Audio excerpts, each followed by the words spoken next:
Capítulo 3 A Sala de Música. Com 36 anos, estudante tardia, matriculei-me numa escola a fim de conseguir o diploma. A diretora, que segundo diziam, fora enfermeira de ambulância durante a guerra, de 14, era o pavor dos alunos. Quando me apresentei, aquela mulherona decidida chegou perto de mim. Deu-me um tapa enérgico no ombro e disse bruscamente: "Não vamos ficar falando do que aconteceu com você."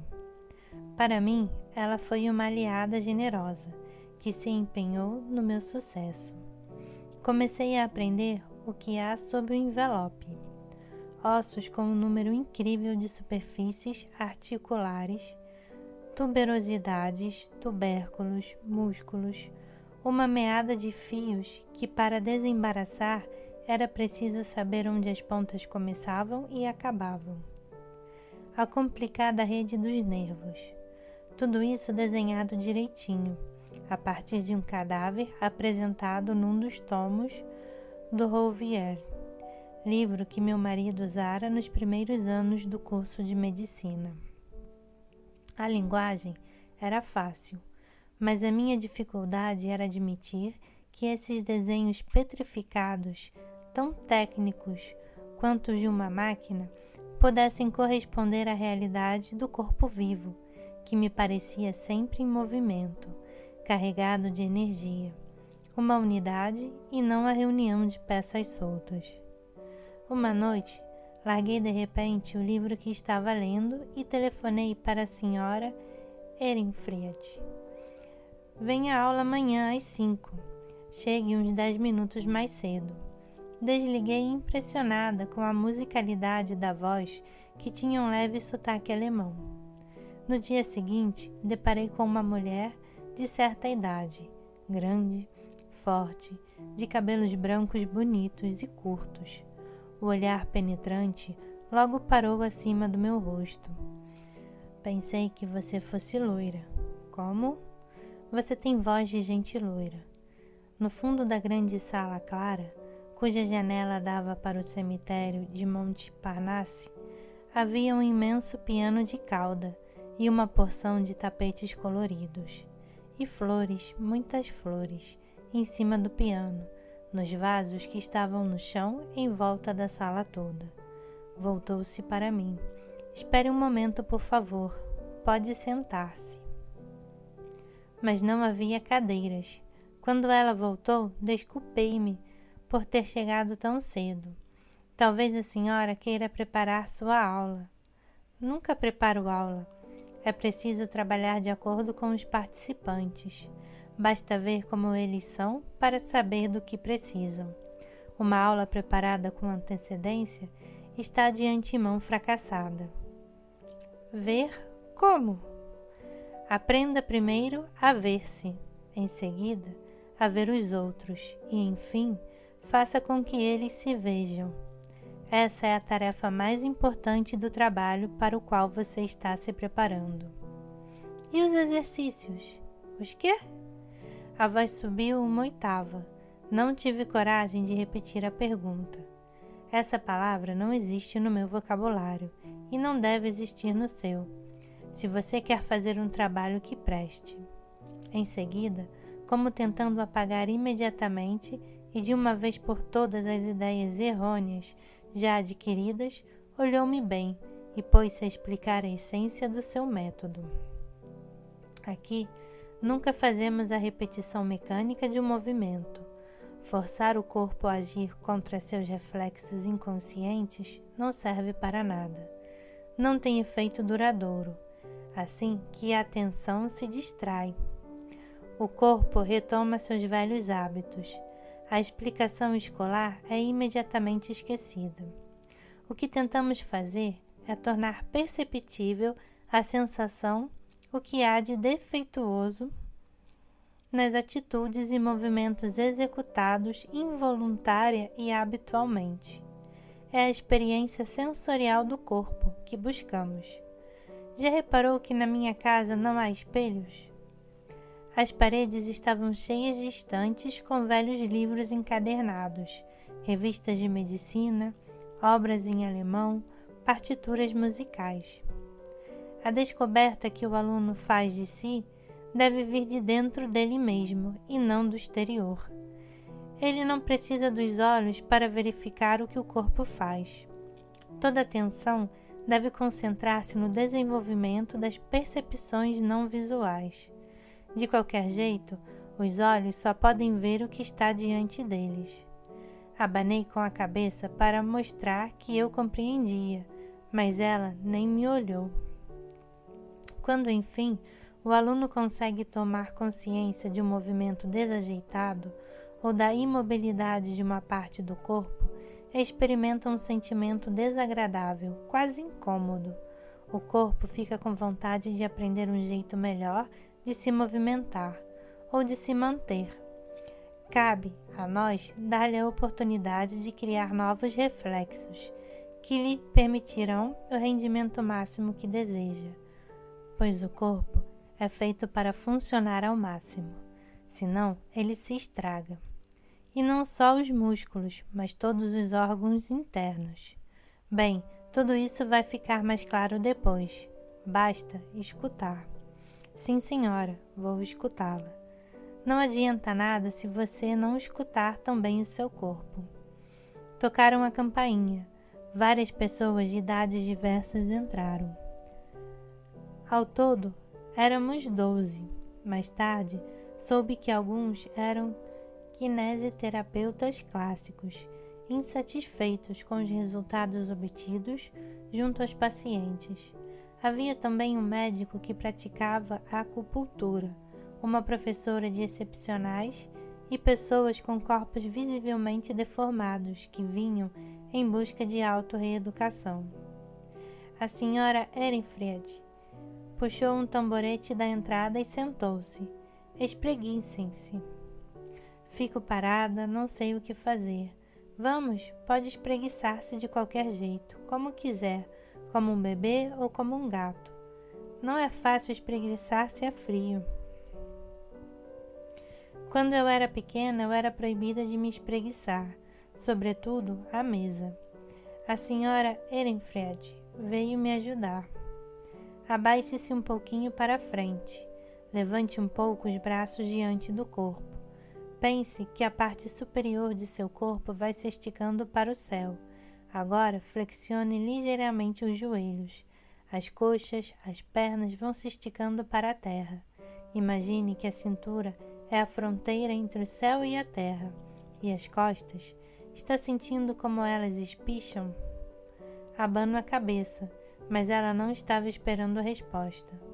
Agora, deitem-se de costas, por favor. A mim, parecia que, de pé, já enchíamos a sala toda. Os outros se ajeitaram como puderam, arranjando-se minúsculos territórios com os tapetes coloridos. Só eu fiquei em pé, encostada no piano. Mas você não é tão grande assim. Põe a cabeça embaixo do piano, há lugar de sobra. E foi assim que começou uma aula durante a qual descobri que meu pescoço, que sempre me parecera longo e elegante, era de fato duro, sem graça. Depois que me deitei de costas, a senhora Ehrenfried perguntou-me se eu sentia o peso da cabeça no chão. Já ia respondendo que sim, pois eu sabia muito bem que a cabeça é pesada, até que me ensinaram que o peso médio da cabeça é de 4 a 5 quilos, mas hesitei. Parei para perceber o que experimentava e descobri que mal sentia o peso da cabeça no chão. Todo o peso da cabeça estava sustentado pela nuca. Ela recomendou-me que deixasse a cabeça ficar como a maçã, que pende do galho. Sentada no seu taburete a 3 metros de distância, ela ia me ajudando, apenas com palavras, a sentir a maçã tornar-se mais pesada e o galho mais leve. Comunicou-me a sensação de que minha nuca começava não na altura dos ombros, mas entre os omoplatas e que podia dobrar-se para a frente, como o pescoço do cisne. Gostei dessas imagens, fora de moda e simples, que concentravam toda a minha atenção na parte do corpo de que estávamos tratando. Mais tarde, nos meus próprios grupos, quando eu usava algum desses movimentos para ajudar os alunos a se soltarem, tentava servir-me apenas de palavras, sem tocar nos alunos e sem fazer a demonstração dos movimentos. Não queria que eles me imitassem, nem que os seus corpos obedecessem à pressão de minhas mãos. O que eu queria é que chegassem por si mesmos à descoberta sensorial do próprio corpo. Se você precisa tocar, é porque não sabe indicar, dizia a senhora Ehrenfried. Mas as palavras também são coisa delicada. Se a senhora Ehrenfried me tivesse dito, sua nuca está enrijecida, eu não teria acreditado, pois achava minha nuca muito bem como estava. E se ela me dissesse que diante de um eventual ataque eu me fechava ou que não dava a cabeça seu justo peso, porque até há pouco tempo atrás eu contava com outra cabeça que pensava por mim, eu não teria prestado atenção nas suas observações. Ou então, uma percepção assim tão aguda me teria dado medo. De fato, imagens simples relacionadas com a natureza são muito úteis na medida em que me permitem a cada um encontrar seu próprio caminho para chegar às realidades do comportamento psíquico e corporal. Durante essa primeira aula, comecei a compreender que os movimentos indicados pela senhora Ehrenfried eram intencionais, assim como as notas de música se juntam para compor a gama. Os movimentos da cabeça, ombros, braços, ancas, pernas iam se articulando e revelavam ao corpo a interdependência das partes. Um outro aluno, jovem compositor que há anos estudava com ela, levava mais longe a analogia musical. Dizia que as aulas lhe lembravam um curso de harmonia. Harmonia, harmonioso. Palavras que para mim quase haviam perdido sentido, de tanto que foram usadas para descrever coisas anódidas. Mas para ele, a palavra harmonia tinha conservado a exata definição musical, a ciência dos acordes e das simultaneidades. Bem mais tarde, à medida que meus gestos foram se tornando mais naturais, pois passei a usar os músculos e a energia apropriada, consegui compreender como o movimento de uma parte do corpo é vivido pelo corpo inteiro e como sua unidade compõe-se da simultaneidade de movimentos não contraditórios, mas complementares. Foi com a doutora Ehrenfried que aprendi também a reconhecer e a respeitar o ritmo particular do corpo e dar-lhe tempo para descobrir as novas sensações que procurava. Um esforço novo para o braço ou a perna exige o uso de impulsos nervosos que até então não haviam sido empregados. Se você se afobar, ficar forçando, suar de esforço, vai deixar de ouvir o corpo. Nosso trabalho é delicado e preciso. Para a senhora Ehrenfried, a respiração é a base do corpo harmonioso. Respiramos com parcimônia. Dizia-nos, como o dono de um apartamento de 5 quartos que vivesse na cozinha. Eu me considerava mais preparada que os outros. Já havia até ensinado a prática da respiração a gente que sofria de paralisia dos músculos abdominais ou dos músculos intercostais. A senhora Ehrenfried manda que nos deitemos no chão. Não façam nada, procurem respirar, só isso. Inspirei energicamente, enchendo a caixa torácica. Depois expirei um pouco pelo nariz e imediatamente inspirei de novo. Respirando desse jeito você não vai morrer, disse ela, mas também não vai viver, isto é, viver plenamente. Percebi que minha dificuldade era de quase todos os outros. Eu não expirava. Retinha o ar nos pulmões que se distendiam apenas em parte e tinham perdido o costume de expulsar o ar. Para mim, respirar bem significava inspirar bem, encher a caixa torácica, mexer as narinas. Mas, de fato, o mais importante é expirar. E como aprender a respirar? A senhora Ehrenfreud desprezava as diversas práticas que consistiam em bloquear o ventre ou o diafragma, ou em concentrar-se, para voltar aos maus hábitos à primeira distração. A respiração deve ser natural. Cabe ao corpo encontrar, ou melhor, reencontrar o ritmo respiratório que lhe é próprio. Mas por que perdemos nosso ritmo respiratório natural? Desde pequenos, cortamos a respiração quando temos medo ou quando nos machucamos. Mais tarde, prendemos a respiração quando tentamos não chorar ou gritar. Acabamos só respirando quando queremos exprimir alívio ou quando temos tempo. Respirar superficialmente e regularmente torna-se o meio mais eficaz de nos dominarmos, de não termos mais sensações. Uma respiração que não chega a nos oxigenar bastante faz com que o trabalho dos órgãos vá perdendo a velocidade, reduzindo nossas possibilidades de experiência sensorial e emotiva. Assim, acabamos bancando morto, como se nossa maior preocupação fosse a de sobreviver até que o perigo viver tenha passado. Triste paradoxo, sinistra armadilha da qual não procuramos escapar, porque não temos consciência de estarmos presos. Como permitir ao corpo que reencontre sua respiração natural perdida há tanto tempo? Outra vez a senhora Ehrenfreud pediu que nós deitássemos de costas e que, além disso, fechássemos os olhos.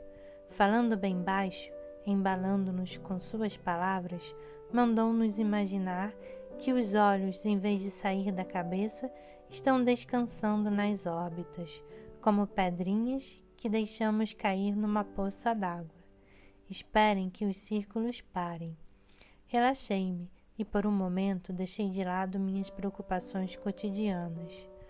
Foi então que soltei um profundo suspiro, e a partir desse suspiro, dessa grande expiração involuntária, reencontrei meu ritmo normal.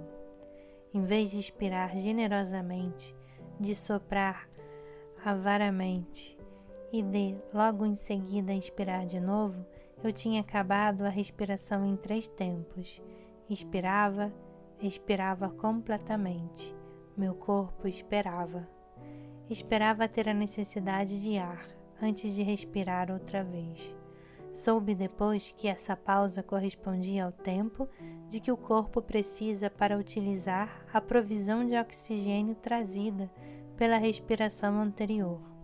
Pela primeira vez, depois de semanas, eu gozava de uma profunda paz interior. Pus-me a bocejar, bocejos enormes, incontroláveis, como se estivesse satisfazendo, enfim, uma sede de ar há muito reprimida, talvez desde a infância. O mais extraordinário, sem dúvida, é que após haver reencontrado o ritmo respiratório natural, meu corpo conservou para sempre. As ansiedades que outrora haviam deformado minha respiração cediam diante da autoridade de um corpo que provava que sabia o que tinha que fazer, que agia para o bem. A partir do momento em que me oxigenei regular e suficientemente, em que meus pulmões e diafragma trabalhavam ao máximo e que por um movimento suave e contínuo conseguiam fazer massagem no fígado, estômago, intestinos, constatei ainda outras melhorias. Recobrei o apetite, a insônia desapareceu. Concentrei-me mais nos estudos. Sentia-me mais preparada, pronta para enfrentar novas possibilidades, cujo alcance, no entanto, me era desconhecido. Bem, depois, refletindo sobre o trabalho e a pessoa da senhora Ehrenfreud, pude apreciar como seu conhecimento do corpo-máquina, tal como é representado nos Rouvier, não a havia impedido de procurar um pouco mais longe, isto é, um pouco mais perto. Médica com diplomas não reconhecidos, ela só podia praticar no próprio corpo. Compreendeu que a saúde não dependia do emprego de tratamentos vindos de fora, mas da justa utilização do corpo mesmo.